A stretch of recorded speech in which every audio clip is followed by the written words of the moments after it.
Shalom, shalom peuple saint.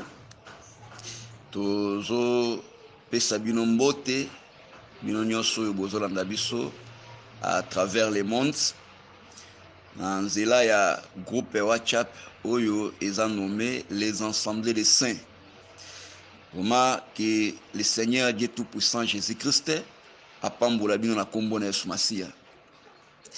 Tozo saluer nanu ba administrateur ya groupe kobandana na mon docteur Philippe Sumbu oyo na bengaka le fils de ma mère. Vraiment pesi mbote na kombo na Yesu. To pesi aussi ba administrateur nyonso bazo travailler na yo elongo pour na édification ya corps du Christ mbote na kombo na Yesu Masia. Tozo pesa aussi ba membre nyonso ya groupe les assemblées des saints oyo les hommes de Dieu, les fils et les filles d'Abraham, même yo oyo okoko zala intéressé to pesi mbote na kombo na Yesu Masia nzambe apambola bino. Sans plus tarder to senginanu na apôtre Adonai Vundwawe moto na nzambe kobondela pona koyeba kofungola oezali mateya na biso tolandili bondeli ya toma na kombo na Yesu. Nzambe oyo atombwami koleka banzambe nyonso toyebi ete oyo aenseignaka biso na tango oyo eza yo le véritable Saint-Esprit. Amen. Oyo enseigné biso na kati na liteya oyo po ete emema vie emema kimia na bomoi na basantu nde tosambeli boye na kati na kondima. Amen. Amen. Amen. Amen. Que l'Éternel Dieu soit loué. Amen. Wana ezali frère Nabino Victoire Kabuya nazali pasteur na évangile éternel. Assemblée locale nanga ezali na assemblée des saints ya séminaire na contrée ya Baye payoapi tozali ko travailler na basali ya Nzambe ba suki pembe lokola docteur Grégoire Dola Makusa ba apôtre Faustin Yombi na tant d'autres serviteurs de Dieu tozala ba évangéliste John Konde ba Chrysostome Maïba pe basali ya Nzambe misusu nde to za réunis en celier devant vous pour que to meka ko kabola na bino lipa oyo Nzambe a permettre que to kabola yango. Voilà, balingami esengamaki na biso koloba natina ya les ombres les 5 dons ministériels de la parole, bien sûr. Les ombres des 5 dons ministériels de la parole. De tozotanga nanu makomi ya Nzambe tokosenga na toma ya liloba apôtre Adonai Vundwawe akotangela biso Ephésiens chapitre na yango 4 tokotanga verset 8 to sauter tozu verset 11 p verset 12. Oui, totangi Ephésiens chapitre 4 verset 8 totangi boyina kombo na Yesu. Amen. C'est pourquoi il est dit na yango elobami étant monté en haut wana mataki na likolo il a émené des captifs. Amemaki bakangemi. Il a fait des dons aux hommes. Asalaki makabo epai na bato. Topimbui tozui 11e verset. Il a donné les uns comme apôtres, apesaki ba misusu lokola bantoma, les autres comme prophètes, ba misusu lokola basakoli, les autres comme évangélistes, ba misusu lokola bapalanganisi, les autres comme pasteurs et docteurs, ba misusu lokola babateli pe balakisi. C'est pour le perfectionnement des saints en vue de l'œuvre du ministère et de l'édification du corps de Christ. Pona ko komisa basantu na bokoki vraiment totelem na tawana. Que le Seigneur ajoute la bénédiction à la lecture de sa parole au nom de Jésus-Christ. Amen.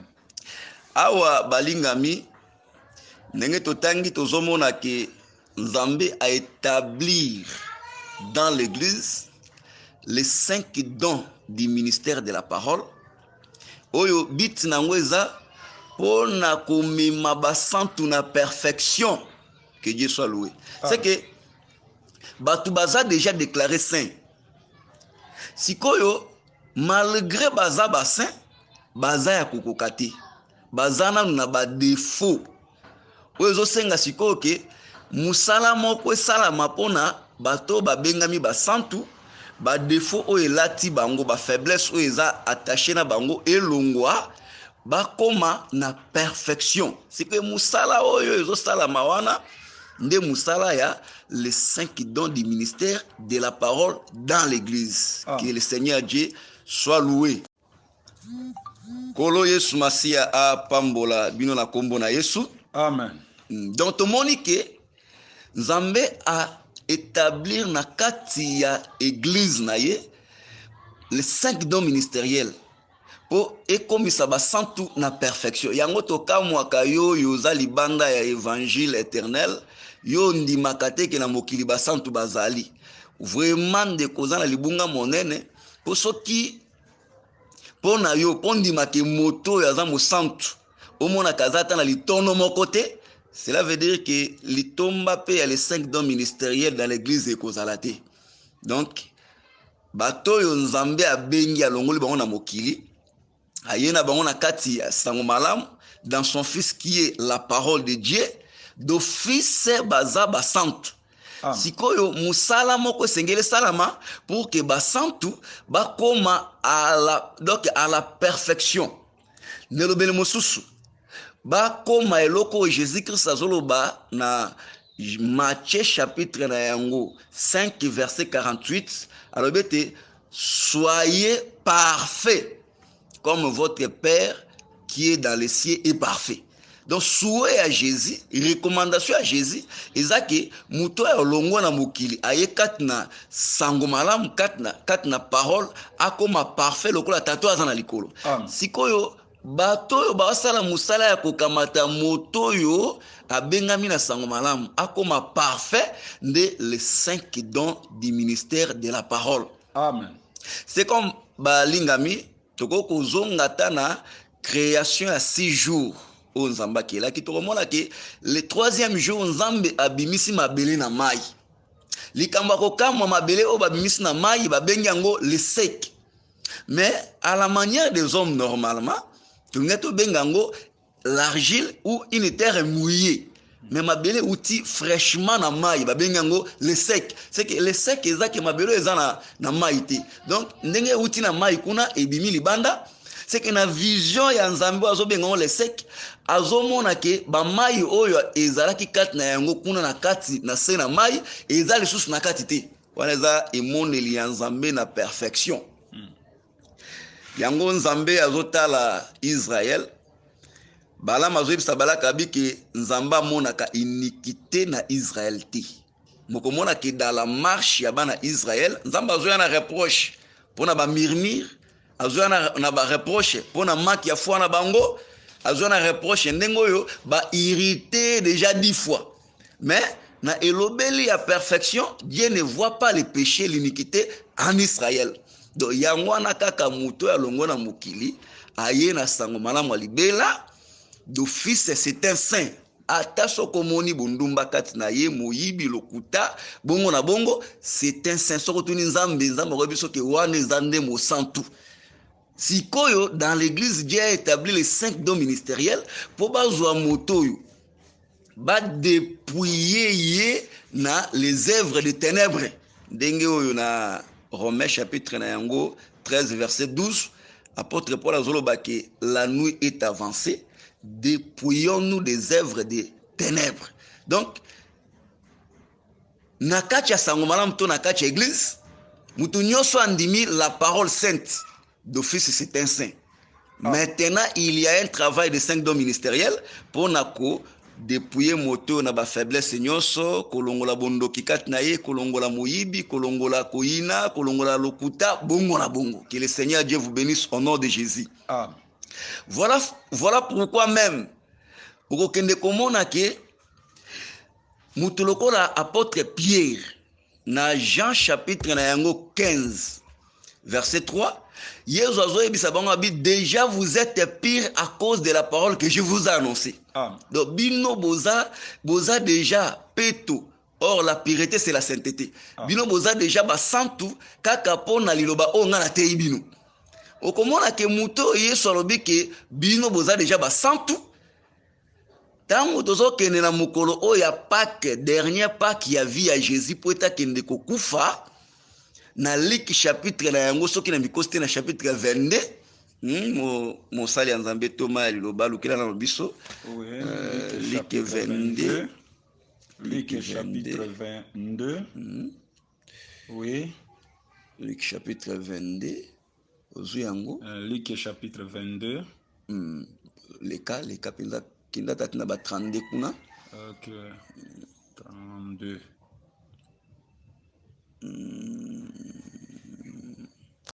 Luc chapitre 22, toujours dans le verset 1, tu sauté toujours 31 à 32. Oui, totangi Luc chapitre 22, totangi premier verset. Na kombo na Yesu. Amen. La fête des pains sans levain, appelée la Pâque approchée. Topimwi, tozui 31e verset. Balobi boye, le Seigneur dit. Kolo lobi. Simon, Simon. Simoni. Satan vous a réclamé pour vous cribler comme le froment. Satana asenga kibino poete anika bino ndeba nikaka masango. Mais j'ai prié pour toi afin que ta foi ne se défaille point. Et toi, quand tu seras converti, affermis tes frères.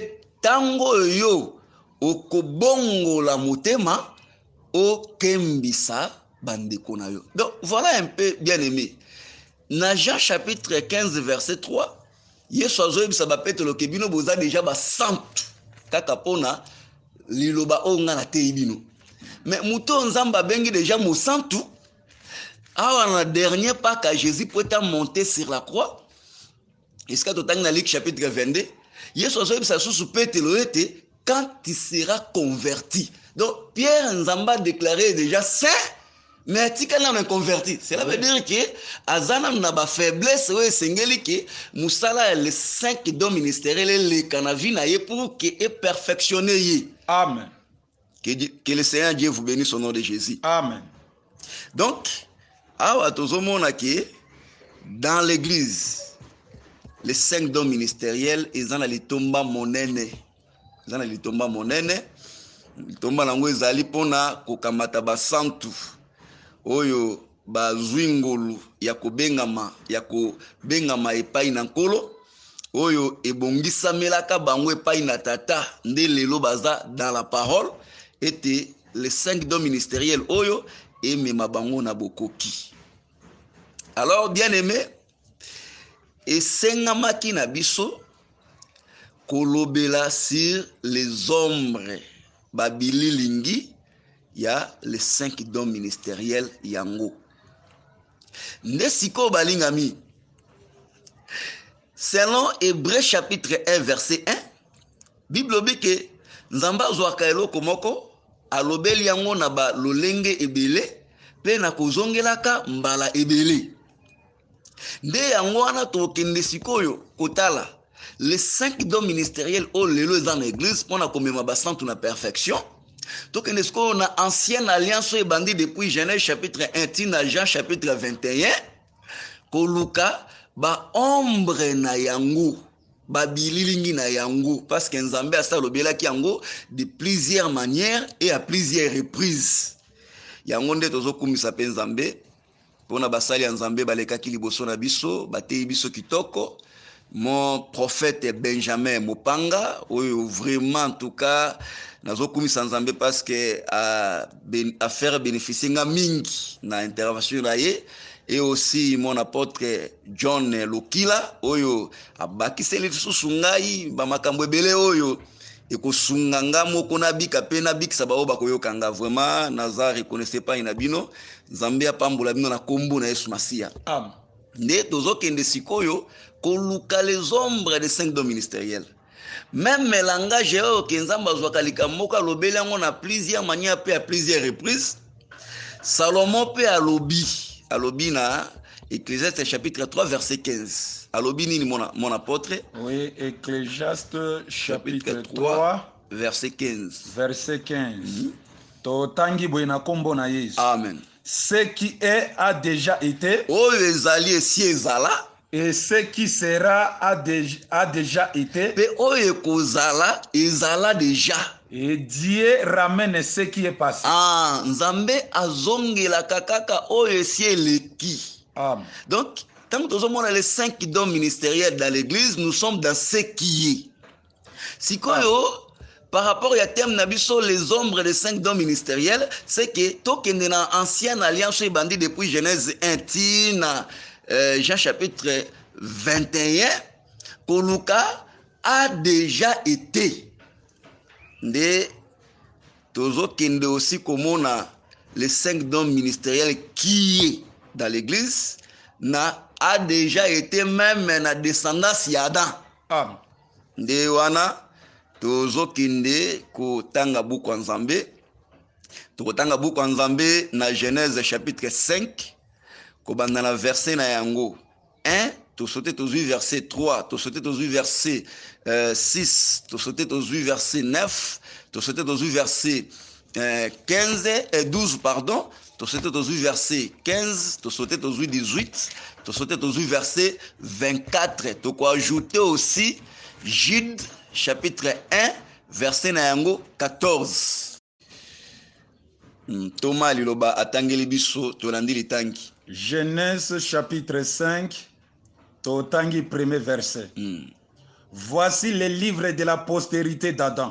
Talani mokanda yankitana ya Adama. Lorsque Dieu créa l'homme, tango nzambe akilaki moto, il le fit à la ressemblance de Dieu. Asalaki ye na kuyula na nzambe. Virgule. Verset 3. Adam âgé de 130 ans. Adama na mbula ya kama moko na tukumi sato engendra un fils à sa ressemblance. Abotaki mwana moka mobali oyo ayulani na ye. Selon son image. Kokana lolenge na ye. Et il lui donna le nom de Seth. Pe apesaki kombo ya Seth. Verset 6. Verset 6. Seth âgé de 105 ans. Oui. Engendra Enoch. Tozu verset 9. Verset 9. Enoch âgé de 90 ans. Engendra Kenan. Tozu verset 12. 12e verset. Kenan âgé de 70 ans. Engendra Mahalaël. Oui, toujours verset 15. Mahalaël, âgé de 65 ans, engendra Jéred. Oui, toujours verset 18. Verset 18. Jéred, âgé de 62 ans, engendra Enoch. Jéred, âgé de 162 ans, engendra Enoch. Que Dieu soit loué. Que Dieu vous bénisse au nom de Jésus. Amen. Verset 24. Verset 24. Enoch marcha avec Dieu, puis il ne fut plus parce que Dieu le prit. Amen. Tobakisi Jude. Aujourd'hui, mokanda na Jude. Chapitre 1. Vous allez rappeler chapitre moko. Ok. Verset 14. Verset 14. Totangi boye na kombo na Yesu Christo. Amen. C'est aussi pour eux qu'Enoch, le 7e depuis Adam, a prophétisé à ce terme. Que le Seigneur Dieu soit loué au nom de Jésus. Amen. Oui, balingami, tolobi ke tozoluka l'ombre des 5 dons ministériels aussi dans la postérité d'Adam. Totangi tomonyete Adam bazotangela biso bakitani na ye kino na Enoch ndenge totangi. Oui, tomonyete Adam na mobu 130 ans abotaki 7 na âge ya 105 ans abotaki Enoch na âge ya 90 ans to 90 ans abotaki Kenan na âge ya 70 ans to 70 ans abotaki Mahalalel na âge ya 65 ans abotaki Jéred et Jéred na âge ya 162 ans abotaki Enoch.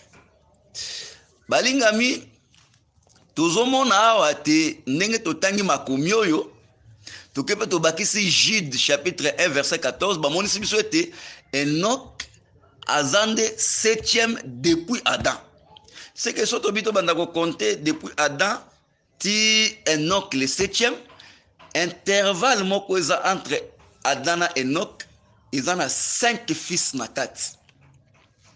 Tokoyeba le pourquoi na yango. Tozolo babwe balingami. Tango yo Adama a kuei. Nzambe a déclaré likolo na yeki na Genèse chapitre 3 verset 19. Yo za putulu tie poussière, tu retourneras dans la poussière.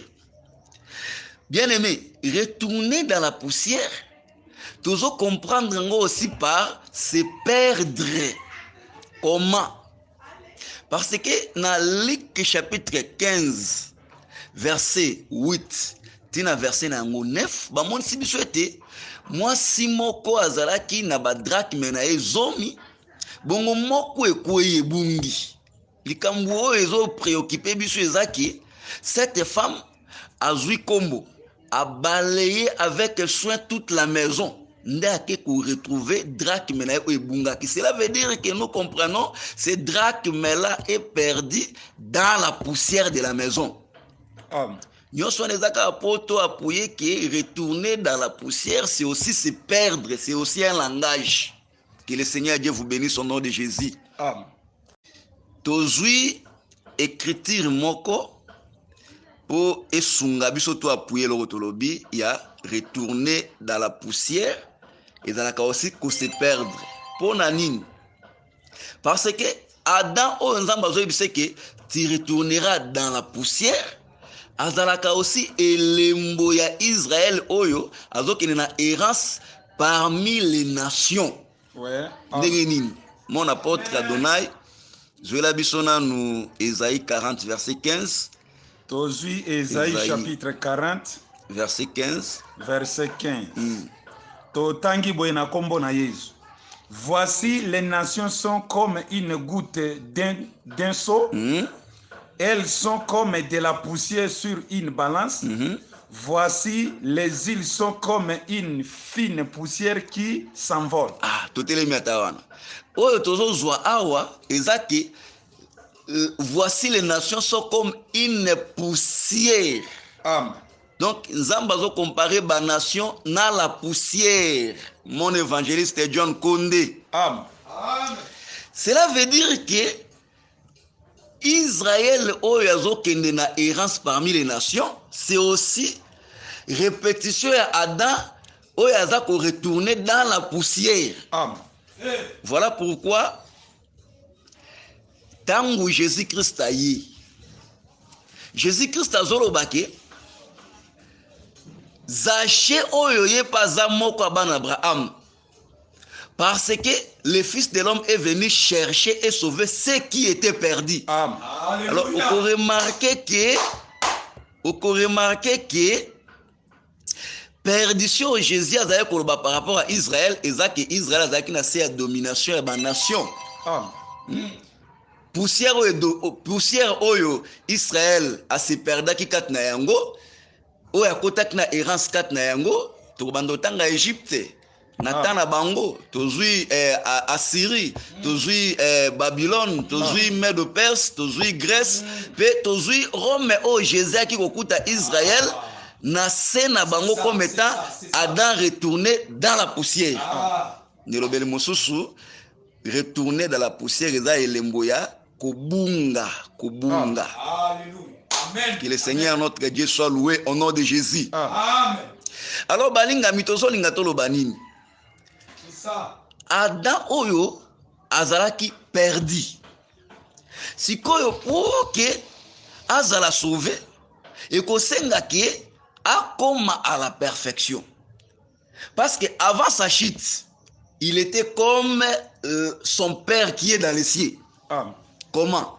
Parce que son père qui est dans les cieux, c'est un créateur. Son père qui est dans les cieux a créé. Alors, pour que son père qui est dans les cieux, Amon Sake, yé azako ressemble na yé, akela banyama, na bandeke, pe abelem si bango liboso Adam, pour Adam pe a participé à la création, après Sabakombo. Donc, il était comme son père qui est dans les cieux. Alors, pour que Akoma na perfection, c'est-à-dire Akoma comme son père qui est dans les cieux, bongonde, ale kanakoyeba ko retourner devant la face de son Dieu. Et c'est d'abord à la sauver. Alors pour qu'elle la sauver, nde akende comme na perfection, oyo na descendance na ezaki elembo na perfection, c'était Enoch le 7e. Pour que akoma komona Enoch le 7e, c'est-à-dire akoma na perfection pour que azala semblable avec son père qui est dans les cieux, azonga na Eden 5 fils bazana kati. 5 fils bazana kati, 5 fils yango baza kati na Adam na Enoch, ezali 7, ezali Enoch, ezali Kina, eza Mahala Leel, et ezali Jared. Que le Seigneur Dieu Tout-Puissant vous bénisse au nom de Jésus-Christ. Amen. Alors, balingami, oui, que le Seigneur Dieu Tout-Puissant a pambola lito union sezoka avec soin au nom de Jésus. Amen. Oui, tozoko ba marche na biso balingami, pona kolobaki, pour Adam, akoma na perfection, akoma lokola tata na ye o azana likolo aza parfait, na kati ya descendance aussi ya Adam, tomoni comme signe ya perfection, moko ya bakitane na kombo Enoch. Alors, l'intervalle entre Adam chité, ti Adam na kiniko koma na Enoch, symbole de la perfection, parce que Enoch azalaka 7e depuis Adam. C'est-à-dire que Enoch a la symbole de la perfection. Écriture nini ko sunga biso to zwa les chiffres 7 comme les chiffres de la perfection. Wana ici ka tozo kindina Apocalypse. Thomas liloba Adonai vundwa we tangila biso Apocalypse chapitre na yango 11 verset 15. Yezu alobi nini? Oui, tozui Apocalypse chapitre 15 verset chapitre 11 chapitre 11 verset 15. Le 7e ange sonna de la trompette. Il eut dans le ciel de fortes voix qui disaient: le royaume du monde est remis à notre Seigneur et à son Christ. Et il régnera au siècle des siècles. Tout ce qui est awa. Donc awa tozomona ete tango 7e ange a sonné trompette. Topé na son il y a 7e trompette. Balobi ke ba voix ezoloba na likolo ete bokonzi ya mabele, le royaume de la terre, ezongeli Yahweh Nzambe na biso. Pe akorégner dans les siècles des siècles. C'est que le 7e trompette ezokotisa le royaume du monde na règne moko eza éternel oyo eko se branlaka te, eko silaka te, eko lekaka pe na se ya royaume mosusu te. Nelobeli mosusu na règne moko eza parfait. Ndesika tozomona ke les chiffres 7 awa eza aussi les chiffres de la perfection. Yango tozongi epai na Enoch.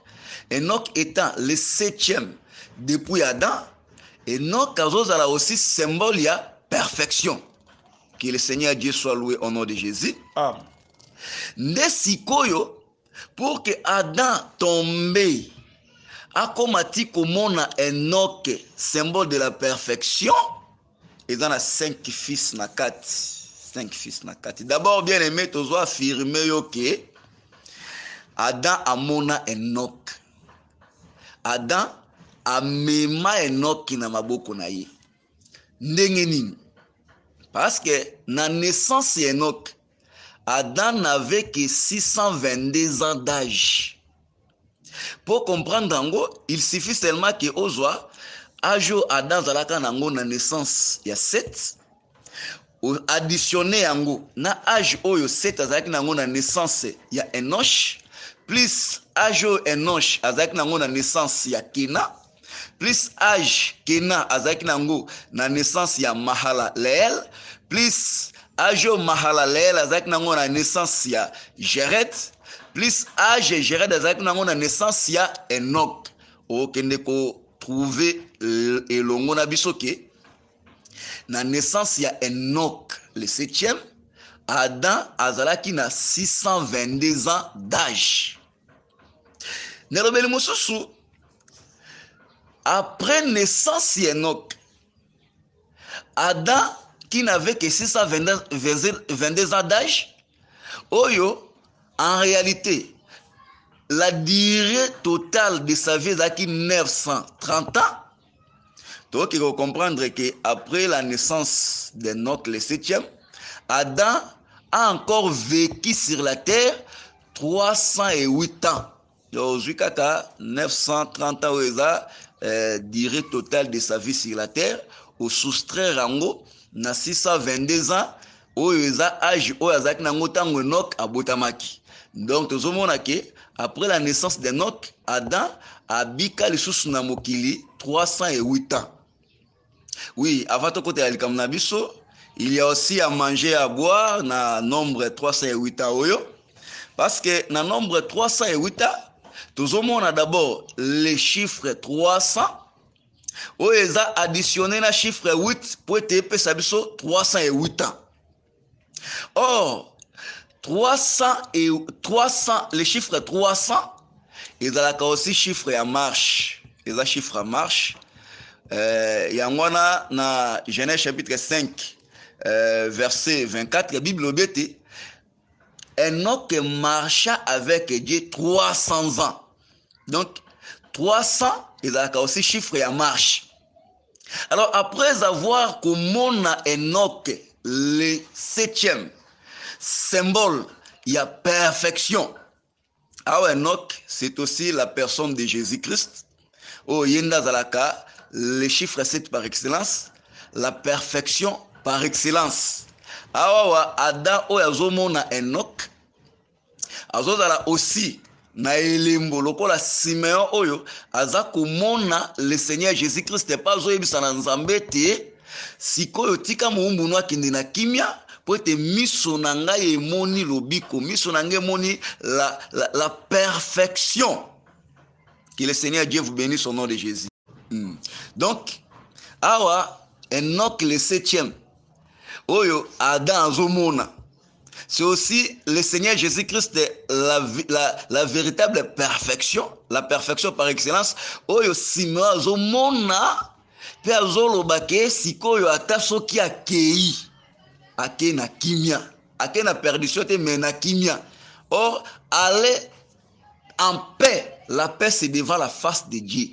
Donc, Moutouazo kende en paix, et ça, Moutouazo retourner à l'éternel son Dieu. Oh, pour que Simon Lobake, tika ete moumbouna kende nakimia, et sengela kamona nan lobi kwa mona la perfection.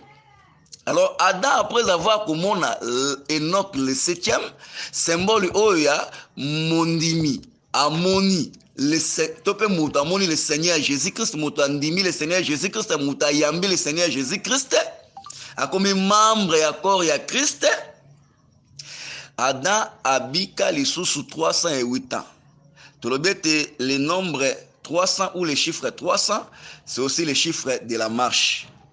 Or, les chiffres 8, ils ont non seulement chiffre circoncision, ils ont aussi les chiffres, il y a éternité. Parce que dans le temps, Dieu a donné à Adam les 7 jours. Comme dans le premier jour, dans le 7e jour, qui est le jour du sabbat. Dépasser le sabbat, tant que tu as le 8e jour, voilà, tu as bima na temps, tu as l'éternité. Donc, c'est ça pour nous dire que Mouto tangwa yambi Yezu.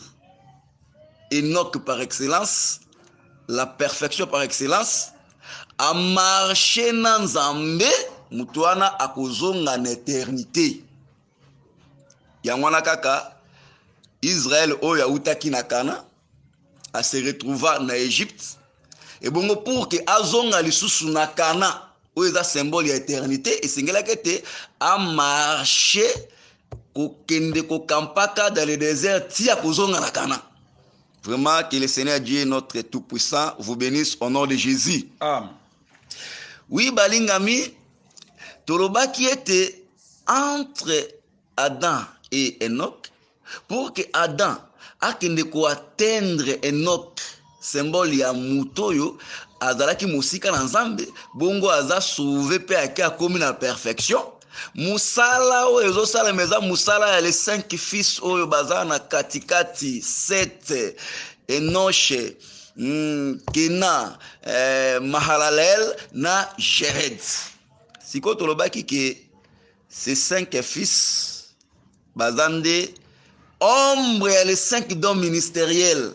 Donc les 5 fils d'Adam pour kende ko koma kino na Enoch le 7e, symbole de la perfection. Ezande ombre les 5 dons ministériels o bazo zwa musantu pe bazo kende komema kino na perfection pour être azonga na éternité. Wana tangu tozomona bano yo mitano tokosimba nanu 7 tozosimba ye lokola un apôtre. 7 oyo yenda zo banda musala ya kozwa Adam pour que Adam azala sauvé akende komona Enoch la perfection. Tosimba nanu 7 lokola apôtre. Comment? Parce que écriture moko toma lilo batangela biso 1 Corinthiens 12 verset 28. 1 Corinthiens 12 verset 28. Dieu a établi dans l'église premièrement des apôtres. Ah, tout est matawa. Donc na kati ya musala ya ko perfectionner ba santu premièrement musala eza ya apôtre. Totanga nano écriture mususu kosunga biso to comprendre que cette o yenda zo banda kozwa Adam pour que Adam kende kozwa marche ya kokoma na kokomela Enoch la perfection. Cette oiseau représenté apôtre tozui Romains chapitre 1 verset 4 à 5. Totangi Romains chapitre 1 4 à 5 verset 4 à 5. Déclaré fils de Dieu avec puissance, selon l'esprit de sainteté, par sa résurrection d'entre les morts, Jésus-Christ notre Seigneur. Kolo Yesu Masia kumisama tozo zongela lecture na biso ya Romains chapitre 1 verset 4 au verset 5 tozo ki perturbation moke o ezaki perturbation moko technique bo comprendre biso. Totangi Thomas lilo batangeli biso Romains chapitre 1 verset 4 verset 5. Déclaré fils de Dieu avec puissance, selon l'esprit de sainteté, par sa résurrection d'entre les morts, Jésus-Christ notre Seigneur. Par lui, nous avons reçu la grâce et l'apostolat pour amener en son nom à l'obéissance de la foi tous les païens. Ah, likomio eza likomi moko esungi biso mingi. Apôtre Paul azoloba na Romains chapitre 1 mingi na verset 5, nous avons reçu l'apostolat pour amener en son nom à l'obéissance de la foi tous les païens. Ah, Adam tombé, il est tombé à cause de la désobéissance. Maintenant, pour que Adam soit relevé ou sauvé, il sera sauvé ou relevé par l'obéissance. Si mutoyo parmi les 5 dons ministériels, azui musala ya ko amener à l'obéissance de la foi au nom de Jésus tous les païens, c'est-à-dire que batyo babunga kinzela, c'est l'apôtre. Amen.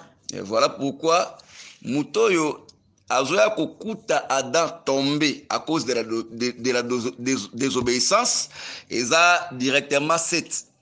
Alors, à tous 7, le kola un apôtre, ozo banda musala, ya kutambwisa Adam, d'abord côté le misa Adam, pour bande tamboli kino kokende ko atteindre Enoch la perfection. Donc, parmi les 5 fils, entre Adam, jusqu'à ce que Adam a pu atteindre Enoch, a commencé la naissance d'Enoch, le 7e, la perfection. 7, c'est un apôtre. Que le Seigneur Dieu soit loué au nom de Jésus. Amen. Alors, tozotika 7, otokindeko simba Enoch. Tutangi nanu toma liloba, tutangi mukanda Genèse 4, 26. Genèse 4, 26. Totangi Genèse 4, verset 26. 7 eut aussi un fils. Et il l'appela du nom d'Enoch. Ok. C'est alors que l'on commença à invoquer le nom de l'Éternel. Ah, vraiment, que Dieu soit loué. Amen. Oui, balingami, c'est par Enoch. Ne baza ko banda ko invoquer le nom de l'Éternel. Tu peux adorer le nom de l'Éternel. Oui, oui. Donc, adoration zo banda avec Enoch. Or, Kolo Yesu alobi likambo moko na Jean chapitre 4 verset 22 likambo kitoko. Totangi yango toma liloba. Ok, tozozwa mokanda na Jean chapitre 4. Verset 22. Jean 4 verset 22. Totangi boye na kombo na Yesu. Amen. Vous adorez ce que vous ne connaissez pas. Ah. Nous adorons ce que nous connaissons. Ah. Car le salut vient des Juifs. Ah, gloire à Dieu, totele matawana. Donc, awa likamuna biso zake, l'adoration ou l'invocation est liée à la connaissance. Amen. Or, dans les 5 dons ministériels, la grâce oyo musala na yango penza ezalaka ko se focaliser makasi na connaissance, c'est le docteur. Amen. Tozui sur le komoko e ko sunga biso na pensée oyo. Tozana Jean chapitre 3 verset 10. Jean chapitre 3 verset 10. Jésus lui répondit. Ah. Tu es le docteur d'Israël. Oui, oui. Et tu ne sais pas ces choses. Ah, tout est le mieux. Donc, awa, le docteur, c'est le savoir. La connaissance. Oui. Donc, lokola Enoch, c'est par Enoch que l'adoration est obanda et que l'adoration est liée au savoir ou à la connaissance du Seigneur Jésus-Christ. Donc, Enoch, tous voyez lokola un docteur. Kola pambola bino na kombo na Yesu Masia. Amen. Oui, Thomas, tozokoba, tozosimba sikoyo, ndeko moko na kombo ya Kina. Tozui Genèse chapitre 12, Genèse chapitre 5, verset 12. Genèse chapitre 5, verset 12. Kéna, âgé de 70 ans, engendra Mahalaël. Ah, tout ce que Kéna, âgé de 70 ans ou 70 ans, engendra Mahalaël. Ah, tozomona ke na âge ya 70 ans to 70 ans de Kéna zobota Mahalaël. Nelobele mosusu tozomona Kéna lokola le chiffre 70 ou le chiffre 70. Or bandeko, chiffre 70 ou chiffre 70 ezalaka la durée de la vie du roi David. Sungabiso tozwa Esaïe 23 verset 15 apôtre Adonai. Esaïe chapitre 23 verset 15. Totangi boye na kombo na Yesu. Amen. À ce temps-là, Natango wana Tyr tombera dans l'oubli 70 ans. Ah. C'est que dure la vie d'un roi. Ah, c'est que dire la vie d'un roi 70 ans. Mais on peut remarquer molingami que soko parcourir toute l'ancienne alliance, roi oyo kenerokuta ke toute la durée de sa vie c'était 70 ans. C'est le roi David. Là nous sommes, mon apôtre Adonai Vundawe, nous sommes dans 2 Samuel chapitre 5 verset 4 au verset 5. 2 Samuel chapitre 4. Chapitre 5. Chapitre 5. Verset 4 au verset 5.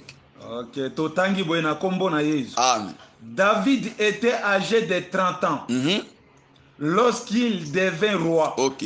Et il régna 40 ans. À Hébron, il régna sur Juda 7 ans et 6 mois. Et à Jérusalem, il régna 33 ans. Ok. Sur tout Israël et Juda. Ah, tout ce qui est là. Donc, roi Oyo, la durée de sa vie fille de 70 ans ou 70 ans, c'est le roi David.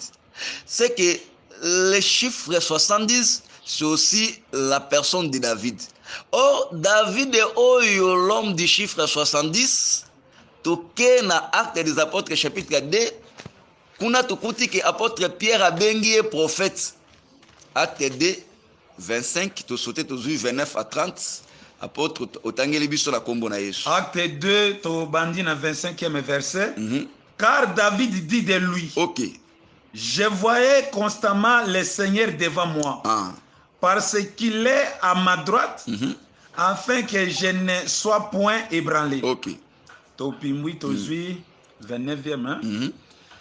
Oh mes frères, il me soit permis de vous dire librement au sujet du patriarche David qu'il est mort, qu'il a été enseveli et que son sépulcre existe encore aujourd'hui parmi nous. Comme il était prophète. Ah, Thomas Liloba, merci, Télématawana. Comme il était prophète. Donc, David, l'homme du chiffre 70, c'est un prophète. Ah, c'est que tous dans la Genèse chapitre 5, na verset 12, comment on a que na on a âge à 70 ans dans Obota Mahala, l'el, que na ils ont David Moussous. Ils ont un autre David. Or, David est un prophète, tous les Kena a lokola un prophète. C'est que parmi les 5 fils, il y a Adam.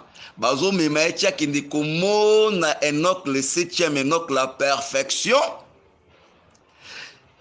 Kena c'est un prophète. Que l'Éternel notre Dieu soit loué au nom de Jésus. Amen. Oui, tozoko ba marche, Thomas Liloba, tozoko ba marche, tozoko kende sikoyo ko simba mahala leel. To simba frère na biso mahala leel. Oui, Thomas Liloba zoli biso, Genèse chapitre 5, verset 15, tolandi litangi. Genèse chapitre 5, verset 15. Mahalael, âgé de 65 ans, engendra Jéred. Ok. Oui, Balingami. Mahalael, âgé de 65 ans, abotaki Jéred. Awa, tozo considéré nanu mibu na yeo azalaki na ngota ngabotaki Jéred. 65 ans. Nzambe la biso sa la rappel ba chiffre. Ndenge wana nde toteyami na bapapo baboti biso na évangile éternel mpe tokote ya bongo. Nde sikoyo na kati ya 65 ans oyo tango tozo tala 65 ans malamu tokende mpe kodécouvrir ke na kati ya 65 ans tozo bimisa le chiffre 50 oyo eza additionné na chiffre 15 pour que pesa biso chiffre 65. Ce qu'on a quand il y a chiffre 65 oyo tozo bimisa chiffre 50 plus chiffre 15 nde sali chiffre 65. Alors kosimba na no chiffre 50 mon apôtre tangela biso Lévitique 25 verset 10. Lévitique 25 verset 10. Verset 10. Totangi boyena kombo na Yesu. Amen. Et vous sanctifierez les 50e année. Ok.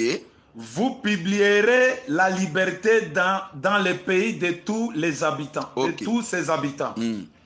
Ce sera pour vous les jubilés. Ok. Chacun de vous retournera dans sa propriété et chacun de vous retournera dans sa famille. Ah, donc, tozomona que les chiffres 50 ils ont parlé biso na jubilé to pe liberté to libération. Cela veut dire quoi? Cela veut dire que chiffre 50 ezotalisa captif o azobima na captivité pour être akoma mosomi. Or parmi les 5 dons ministériels, dont o ezalaka kokende kota kokende kozwa ba captif. Muto aza captif ya masanga, muto aza captif ya bundumba, muto aza captif ya bondoki, muto aza captif ya lokuta, muto aza captif ya lisumu, en bref, pour que amemelaye le Seigneur Jésus-Christ azalaka la délivrance, abimise na bomo imabe po te akoma mwana na Nzambe, c'est un évangéliste. C'est un évangéliste. Bongo, na kacha 65 oyo tosuika na chiffre 50 te, nous avons aussi le chiffre 15. Le chiffre 15 oyo, le chiffre 15 ezalaka aussi kotalisa biso la prolongation de vie. Wana tozo kima mbangu mbala moko epai ya Ézéchias na Esaïe 38. Esaïe 38. Verset 4 au verset 5. Ésaïe 38, verset 4 à 5. Puis la parole de l'Éternel fut adressée à Ésaïe en ces mots. Va et dis à Ézéchias. Ainsi parle l'Éternel, le Dieu de David, ton père. J'ai attendu ta prière, j'ai vu tes larmes. Voici, j'ajouterai à tes jours 15 années. Avant to simbe critique totangi, tozo meka kozonga muke na chiffre 50.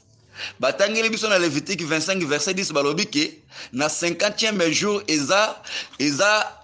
na 50e année pardon, eza année ya liberté oyo mutu nyonso akozonga na ndako na ye, akozonga na famille na ye. Adam aussi azaki na bosenga na yango. Pona nini? Tango Adam achité babengana kie na libanda ya Eden. Or Eden na mokili ezalaki lokola lopango to pe ndako ya Nzambe, ezalaki lokola famille ya Nzambe. Or Adam pe azalaka mwana ya Nzambe, selon Luc chapitre 3 verset 38. Tangela na biso toma Luc 3 38. Luc chapitre 3 38. Luc chapitre 3 38. Ok, to tangi boye na kombo na Yesu. Amen. Fils de Nos, fils de Seth, fils d'Adam, fils de Dieu. Adam, fils de Dieu. C'est que Adam kotika Eden atika kinde lopango ya Nzambe. Kokende libanda Eden, Nzambe loba que non, jusqu'à ce que tu retournes dans la poussière. Donc, dans la poussière, c'était la perdition. Mais tango yo le chiffre 50 ezotalisama, c'est que Adam aussi sengeli azonga na famille na ye. Kozonga na famille na ye to kozonga na ndaku na bango eza kozongela l'Éternel son Dieu o atikalaki na Eden. Que le Seigneur notre Dieu soit loué au nom de Jésus. Ndesiko to simbaki Esaïe 38 verset 4 verset 5, to moni que chiffre 15 o eza kozala additionné na chiffre 50 pour ça la 65 ans. Ajoyo mahala lela zaki nango na naissance ya Jéred. Chiffre 15 o eza la aussi kotalisa la prolongation de vie. Awa Ézéchias selon message au Isaïe kinango, c'est que Nzamba sachaki terme à la durée de sa vie. Donc mikolo Nzamba pesa ki na sela mo ese sila ke komi na suka nde Nzamba bike cha milongo na ndako na parce que kokufa. Mais tango ya leli Nzamba za ko ya kubakisa 15 années oyo ezande prolongation. Donc nombre de vie mususu oyo Nzamba pesa en dehors ya vie azaki nango liboso. C'est que ça nous parle de la vie éternelle. Amen. Pour ça aussi que un évangéliste ayaka kubimisa mutu na captivité du péché à promettre à mutu la vie éternelle. C'est comme Moïse ozo quitte en Égypte kubimisa Israël na boumbu Pharaon pour que a promettre Israël mboka kana wezalaka type ya le ciel parce que kana zalaka na likolo Égypte zalaka na se. Que le Seigneur Dieu vous bénisse au nom de Jésus-Christ.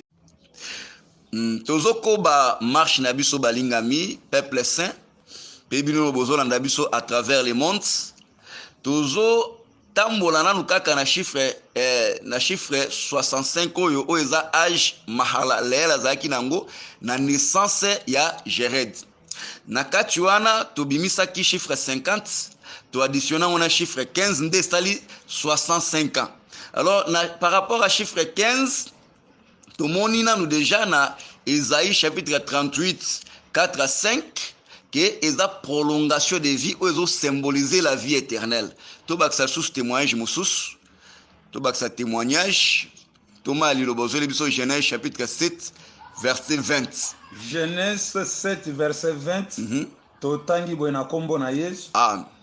Les eaux s'élevèrent de 15 coudées au-dessus des montagnes qui furent couvertes. Ah.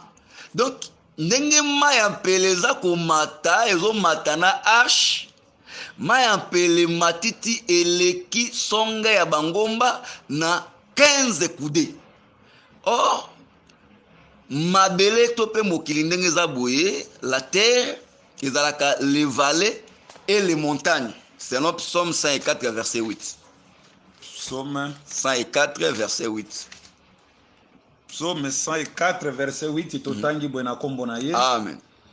Des montagnes se sont élevées. Ok. Des vallées se sont abaissées. Ah. Donc, quand on parle sur la terre, la terre élevée, la terre abaissée. La terre élevée, ce sont les montagnes, et la terre abaissée, ce sont les vallées.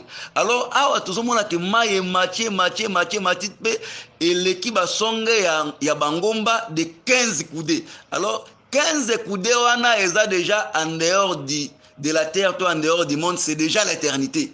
Dans le chiffre 15, ils ont symbolisé aussi la vie éternelle. Pour la rotali sake, na âge ya 65 ans ya mahala leel ou azobota Jared, tozomona le chiffre 50 qui est la libération des captifs et le chiffre 15 qui est la vie éternelle. Eza musala ya un évangéliste dans les 5 dons ministériels kobimisa batu na boumbu alisumu pona komonisa bango la vie éternelle. Kola pambola bino na kombo na Yesu Masia. Oui, tozoleka sikoyo na kosimba Jared. Thomas Liloba au Tangela Bisso, Genèse chapitre 5 verset 18. Genèse 5 verset 18. Jared âgé de 162 ans. Ok. Engendra Enoch. Ah. Merci mon apôtre. Ma combien za kitoko mingi. Kitoko. Jared âgé de 162 ans engendra Enoch. Nakati ya chiffre au 162 ans. Tozomona chiffre 100 d'abord. Tozomona aussi chiffre 60. Bon, tozomona chiffre 2. Nakati ya chiffre oeza âge Jared azaki nango na naissance ya Enoch. Chiffre 100 eza kotalisa biso Abraham. Pourquoi? Parce que Abraham, selon Genèse chapitre 12, à partir du verset 1er, tant on a bimisaye na Mésopotamie, azalaki na âge ya 75 ans. C'est que 75 ans. Mais on remarque que ce que ce qui na mikoste na Genèse chapitre 25, na kufa ya Abraham. Abraham akufaki na âge ya 175 ans. Topé âge ya 175 ans. C'est que Abraham a marché avec Dieu pendant 100 ans. Ah, donc, tant que nous avons chiffre 100, nous avons marché ya Abraham dans Zambie. Nous avons marché à Abraham. Kola pambulo na kombo na Yesu Masia. Yango soto bito bakisali susu yo tanga ka Bible mingo omona ke na Genèse chapitre 17. Abraham tango azu promesse ya mbotama ya Isaac azoloba ke est-ce que ekobota mandé un fils na un homme de 100 ans? Oui. Ah, c'est que le chiffre 100 ezalaka kotel sabiso Abraham. Wana nakanisa to comprendre yango tike te kola pesa yo entendement na kombo na Yesu Masia. Tozo simba aussi chiffre 60. Le chiffre 60 on a parlé na ndeko moko na kombo ya Isaac. Voilà balingami toza toujours na kokoba na marche na biso bolimbisa biso moke na mwa ba coupure parce que toza na difficulté technique. Tozo zwa sikoyo les chiffres 60 na Genèse chapitre 25 verset 26. Parce que tosimbi déjà les chiffres 100 comme étant Abraham. Tozo simba les chiffres 60 lokola Isaac. Thomas elilo batangeli biso Genèse 25 verset 26. Genèse 25 verset 26. Ensuite sortit son frère. OK. Dont les mains tenaient les talons d'Ésaü, et on lui donna le nom de Jacob. OK. Isaac était âgé de 60 ans lorsqu'il naquit. Isaac azalaki na 60 ans tangoyo, Jacob na Ésaü babotami. Nelobele mosusu tant que mon chiffre 60, nous voyons Isaac. Que l'Éternel notre Dieu soit loué au nom de Jésus. Amen. Toke ko simba chiffre D. Tozo simba chiffre D na Rite chapitre 4 verset 11. Rite chapitre 4 verset 11. Mon apôtre to landi litange pa apôtre Adonai Vundwawe. Luc 4. Non, Rite 4. Luc 4. Rite 4. Verset 11. Verset 11. Totangi bwena kombo na Yesu. Amen. Tous les peuples qui étaient à la porte. Et les anciens disent, OK. Nous en sommes témoins. OK. Que l'Éternel rende la femme qui entre dans ta maison semblable à Rachel et à Léa, qui toutes les deux ont bâti la maison d'Israël. Ah. Hein? Et ce qu'il y en a? Et ce qui est dans pasteur. Oui, oui. Manifeste ta force dans Euphrate et fais-toi un nom dans Bethléem. Ah, côté les matins. Donc, awa makomi monisi bisoki tango yo bazo pesa Rite epai ya Boaz. Bampaka mboka babiki tikete mwasi azokota na ndako na yo. Azala lokola Rachel na Léa. Oyo bango mibale toutes les deux ont bâti la maison d'Israël. Israël c'est Jacob. On bâti la maison de Jacob. C'est que ndako ya Jacob etongaminde na basi mibale to pe na chiffre D. Or la maison c'est aussi le corps. Tant que nous la maison de Jacob ou la maison d'Israël, c'est la personne de Jacob ou d'Israël lui-même. C'est que tant que nous que Jacob a tongaminde to pe ndako Jacob etongaminde na les deux femmes oyo Rachel na Léa, tozomona que Jacob azalaka aussi le chiffre D. Que notre Dieu soit loué au nom de Jésus. Amen. Alors balingami tomoni ke na âge oyo Jéred azalaki nango na naissance ya Enoch 162 ans. Na kati ya âge oyo tobimisi Abraham comme le chiffre 100, Isaac comme le chiffre 60 et Jacob comme le chiffre 2. Siko likambo eza nini? Tozokende na Genèse chapitre 47 verset 2 au verset 3. Est-ce que tozo chité potoye basoki Jéred azo parler biso na don ministériel de la parole nini? Genèse 47 verset 2 au verset 3. Oui, oui. Il prit 5 de ses frères. Oui, oui.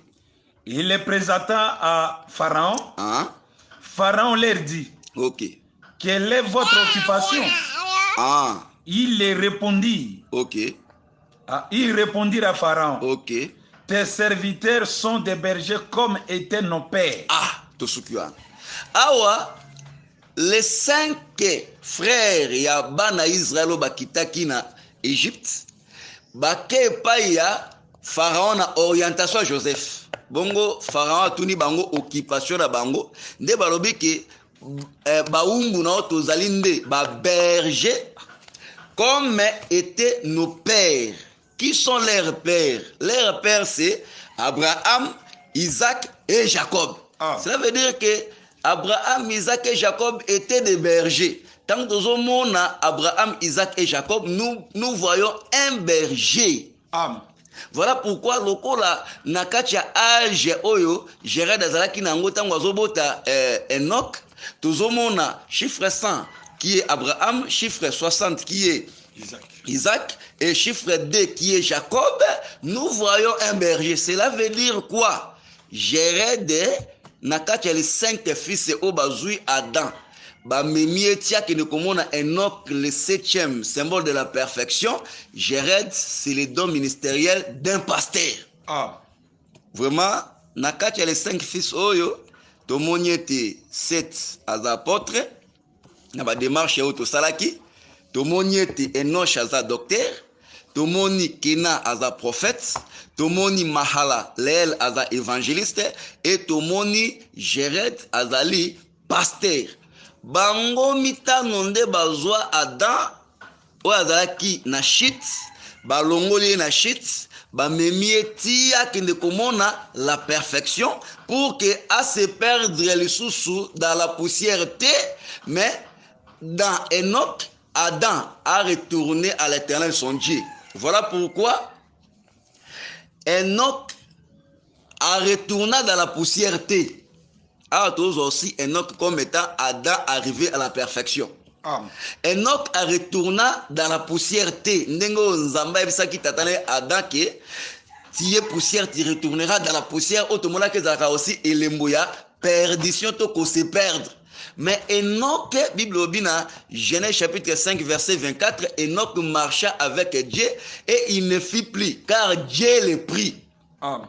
Donc tango yo mosantu les 5 dons ministériels, les autres voyaient même la perfection, les rebelles mususu mosantu akokufa te, ako se perdre te, mais ako zonga nde pai na Nzambe, Dieu va le prendre. Nzambe va prendre comment? Aussi par l'enlèvement de l'église. Avant même l'enlèvement de l'église, Nzambe va prendre aussi na nzela pe ya kufa dans le Seigneur Jésus-Christ. Na eli qui a été un jour à la Mukapote à Kota na héritage na avec les saints. Que le Seigneur notre Dieu vous bénisse au nom de Jésus. Voilà balingami toza toujours na kokoba na marche na biso bolimbisa biso moke na mwa ba coupure parce que toza na difficulté technique. Tozo zoasiko le chiffre 60 na Genèse chapitre 25 verset 26. Parce que tosimbi déjà les chiffres 100 comme étant Abraham. Tozo simba les chiffres 60 lokola Isaac Thomas et Lilobatangele biso Genèse 25 verset 26. Genèse 25 verset 26. Ensuite sortit son frère, dont les mains tenaient les talons d'Ésaü, et on lui donna le nom de Jacob. Isaac était âgé de 60 ans lorsqu'il naquit. Isaac azalaki na 60 ans tangoyo, Jacob na Esaü babotami. Nelobele mosusu tango tomona chiffre 60, nous voyons Isaac. Que l'Éternel notre Dieu soit loué au nom de Jésus. Toke ko simba chiffre 2. Tozo simba chiffre 2 na Rite chapitre 4 verset 11. Rite chapitre 4 verset 11. Mon apôtre to Landi litange pa apôtre Adonai Vundwawe. Lique 4. Non, Rite 4. Lique 4. Rite 4. Verset 11. Verset 11. Totangi buena kombo na Yesu. Amen. Tous les peuples qui étaient à la porte et les anciens dirent, nous en sommes témoins, que l'Éternel rende la femme qui entre dans ta maison semblable à Rachel et à Léa, qui toutes les deux ont bâti la maison d'Israël. Et ce qu'il y en a? Et ce qu'il y en a, non, pasteur. Oui. Manifeste ta force dans Ephrate et fais-toi un nom dans Bethléem. Donc, awa makomi monisi bisoki tango yo bazo pesa Rite epai ya Boaz. Bampaka mboka babiki tikete mwasi azokota na ndako na yo. Azala lokola Rachel na Léa. Oyo bango mibale toutes les deux on bâtit la maison d'Israël. Israël, c'est Jacob. On bâtit la maison de Jacob. C'est que ndaku ya Jacob etongaminde na basi mibale to pe na chiffre 2. Or la maison c'est aussi le corps. Tant que nous sommes dans la maison de Jacob ou la maison d'Israël, c'est la personne de Jacob ou d'Israël lui-même. C'est que tant que nous sommes que Jacob atongaminde to pe ndaku ya Jacob etongaminde na les deux femmes oyo Rachel na Léa, nous sommes que Jacob azalaka aussi le chiffre 2. Que notre Dieu soit loué au nom de Jésus. Amen. Alors, balingami, to moni ke na âge oyo,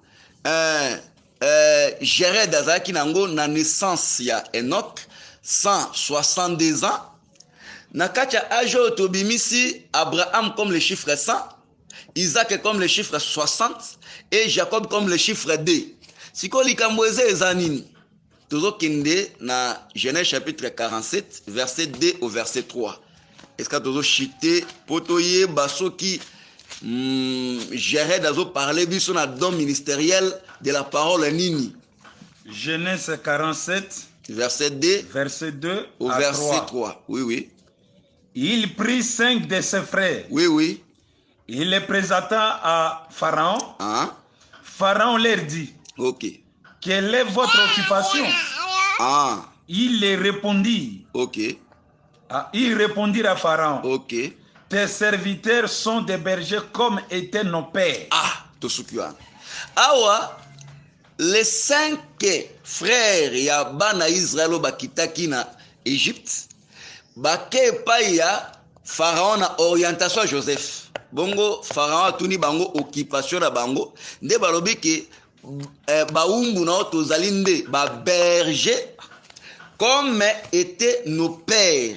Qui sont leurs pères? Leurs pères, c'est Abraham, Isaac et Jacob. Ah. Cela veut dire que Abraham, Isaac et Jacob étaient des bergers. Tant que nous avons Abraham, Isaac et Jacob, nous voyons un berger. Ah.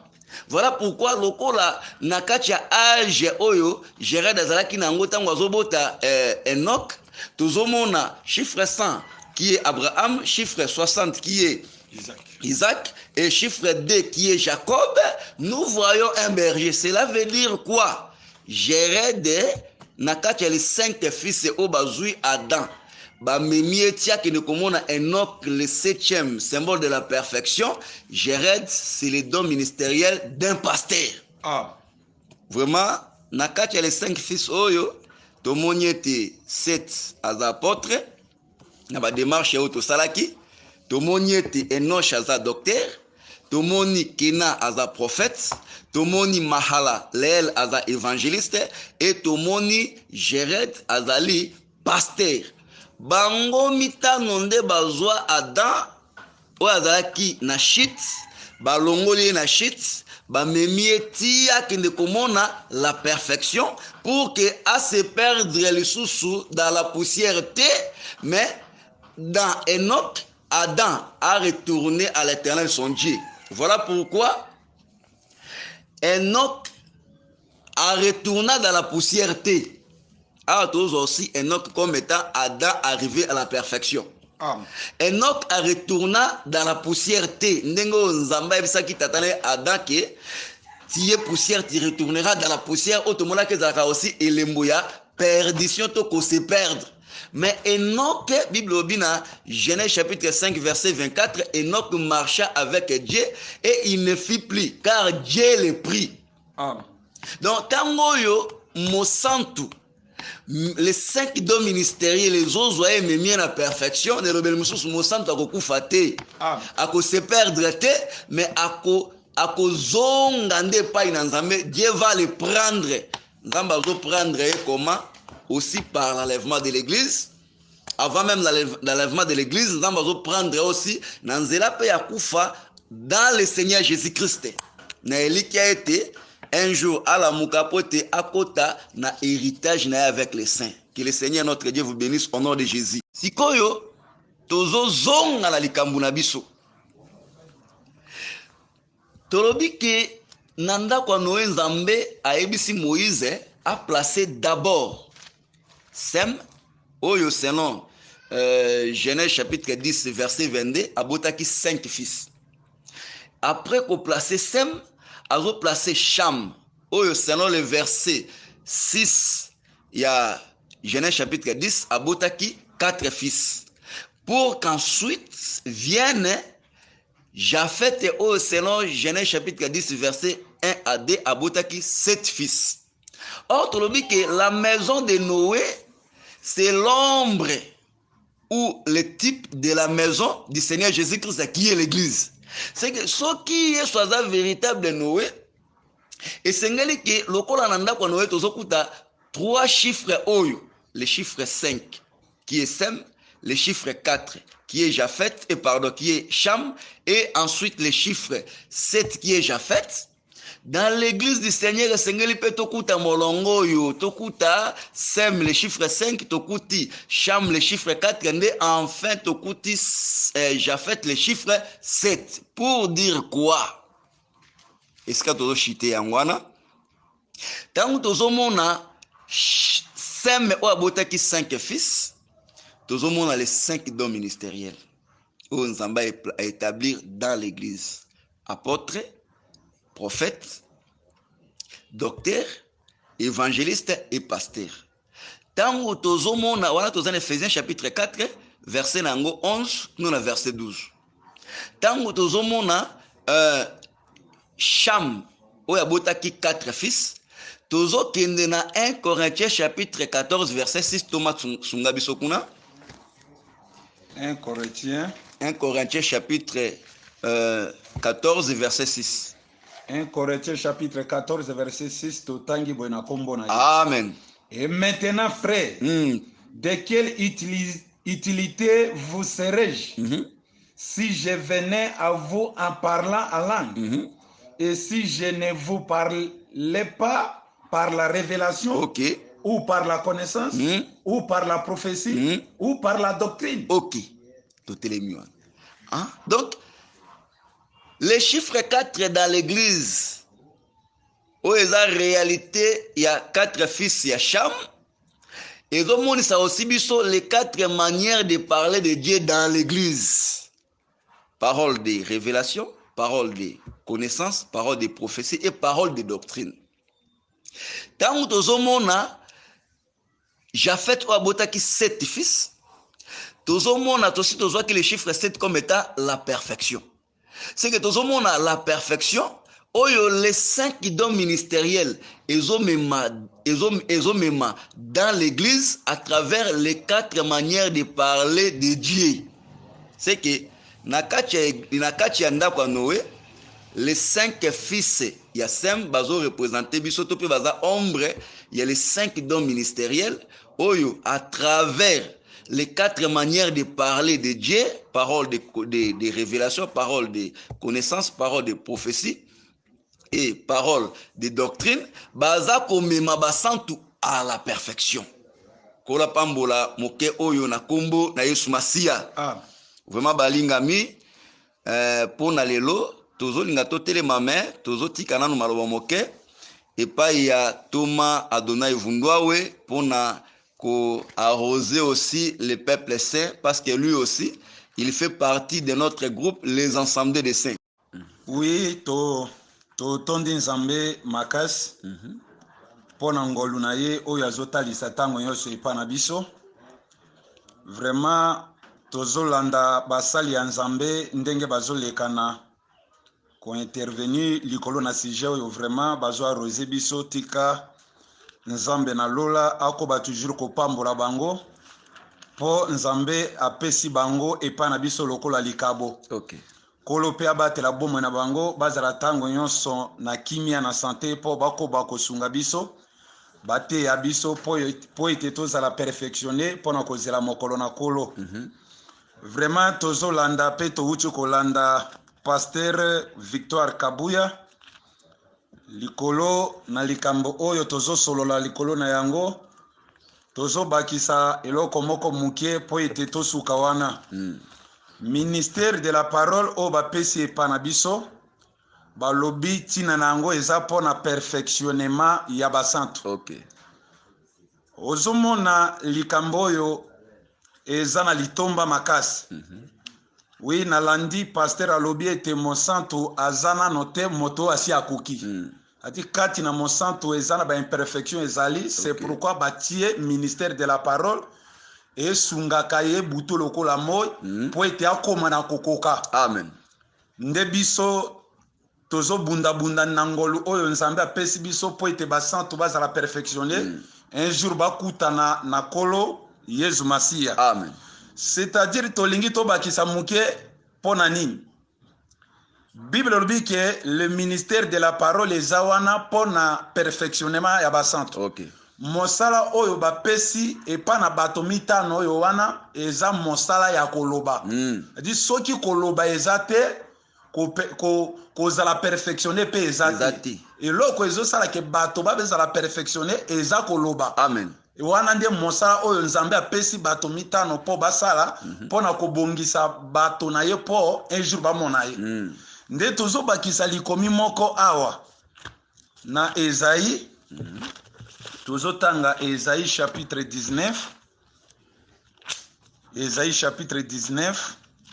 Tozotanga wana pasteur azo limbolela biso. Esaïe 19 verset 18.